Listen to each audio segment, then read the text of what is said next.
ராஜாதிராஜ ராஜகம்பீர ராஜகுலத்திலக ராஜமார்த்தாண்ட 24ஆம் புலிகேசி பரா பரா பரா.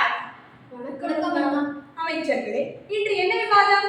மன்னா, நம் நாட்டில் 3 பிரச்சனைகள் தலைவிரித்து ஆடுகின்றன. தலை விரித்து ஆடினால் என்ன, இழுத்து கட்டி விடுவதுதானே. அப்படி என்ன 3 பிரச்சனைகள்? மன்னா, முதலாவது பிரச்சனை கொசு தொல்லை. இரண்டாவது பிரச்சனை குளிர்பானங்கள். மன்னா, ஏனையா பக்கத்தில் நின்று கொண்டு கத்துகிறீர்? அதை நான் சொல்கிறேன் மன்னா. மூன்றாவது பிரச்சனை விவசாயம். என்னது, நம் நாட்டில் இவ்வளவு பிரச்சனையா? இதுவரை எனது காதுகள் எட்டவில்லையே. யார் செய்த தவறு இது? முதலாவதாக கொசு தொல்லையை ஒழிக்க கூறும் உங்கள் கருத்து. மன்னா, கொசுவை பிடித்து நசுக்கினால் என்ன? அத்தனை பொன்னியும் சேர்த்து நசுக்கினால் என்ன? மன்னா, கொசு கடிக்க வரும்போது நாம் ஓடி ஒளிந்து விட்டால் என்ன? அப்படியே ஓடிவிடு, இந்த பக்கம் வந்து விடாது. மன்னா, கொசு ஒரு அறைக்குள் வைத்து பூட்டி விட்டால் என்ன? உன்னை அறிந்தால் என்ன? அமைச்சர்கள், கொசுவை ஒழிப்பதற்கு வழி கேட்டால் வளர்ப்பதற்கு வழி சொல்கிறீர்கள். யார் எங்கே? யாருடா அங்கே? மன்னா, மன்னா. என்னது, காவலாளியின் குரல் மட்டும் கேட்கிறதே, என் கண்ணுக்கு தென்படவில்லையே. இதோ வருகிறேன் மன்னா. நீ எங்கேயோ இருந்துட்டு போ, நம் நாட்டின் அவைப்புலவரை அழைத்து வா. மன்னர் வாழ்க. வணக்கம் மன்னா, தாங்கள் அழைத்ததன் நோக்கம் என்ன? அவைப்புலவரே, நமது நாட்டின் கொசு தொல்லை அதிகமாக இருக்கிறது.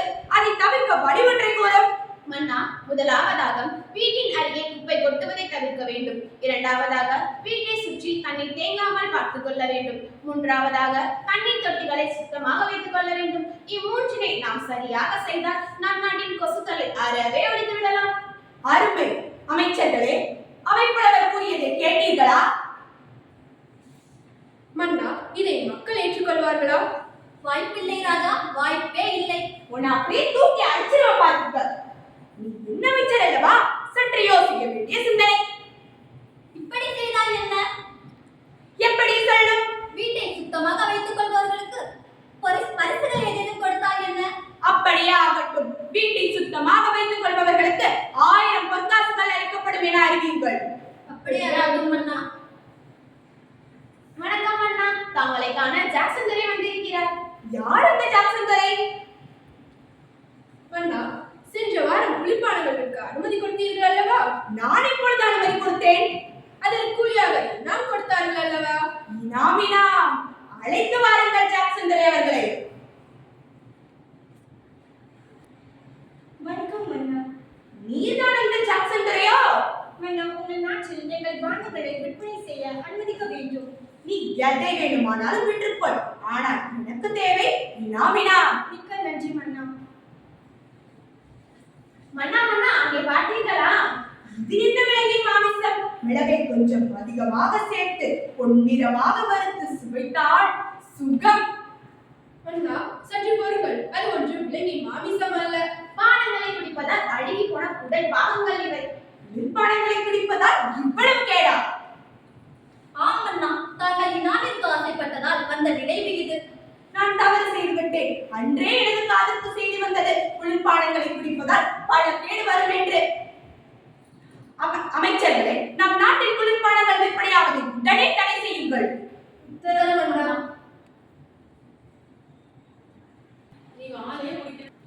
மன்னா, நம் நாட்டில் 2 பிரச்சனைகள் முடிந்துவிட்டன. அடுத்தது இன்னமுமா பிரச்சனை முடியவில்லை?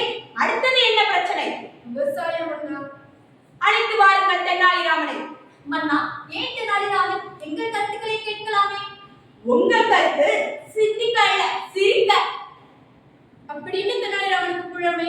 என்னிடமே கேள்வி கேட்கிறாரா? நமக்குள் ஏன் விவாதம்? தெனாலிராமனிடம் 10 கேள்விகள் கேட்கும். அந்த 10 கேள்விகளுக்கும் அவர் சரியாக விடை கூறினார் அவரே அறிவில் சிறந்தவர் என ஏற்றுக்கொள்ளலாமா? ஏற்றுக்கொள்ளலாம் மன்னா. அழைத்து வாருங்கள் தெனாலிராமனை.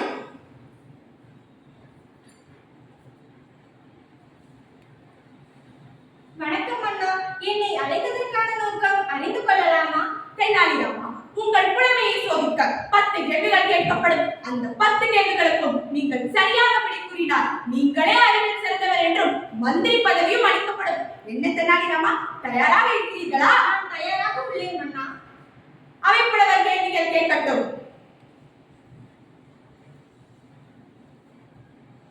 பிரிக்க முடியாதது தமிழ் மொழியும் தமிழ் மக்களும் பிரிக்க கூடாதது எதுகையும் மோனையும் சேர்ந்தே இருப்பது ஆசிரியரும் மாணவரும் சேராதிருப்பது வறுமையும் நோயும் சொல்லக்கூடாதது பெண்களிடம் ரகசியம் சொல்லக்கூடியது எப்பொழுதும் உண்மை பார்க்க கூடாதது தொலைபேசியின் கணினியை பார்க்க கூடியது கலையும் அளவும் செய்யக்கூடாதது வஞ்சனையும் துரோகமும் செய்யக்கூடியது தானமும் தர்மமும் அறிவுக்கு கல்வி தமிழுக்கு புலவர்கள் சற்று பொறுங்கள் தென்னாலிராமா.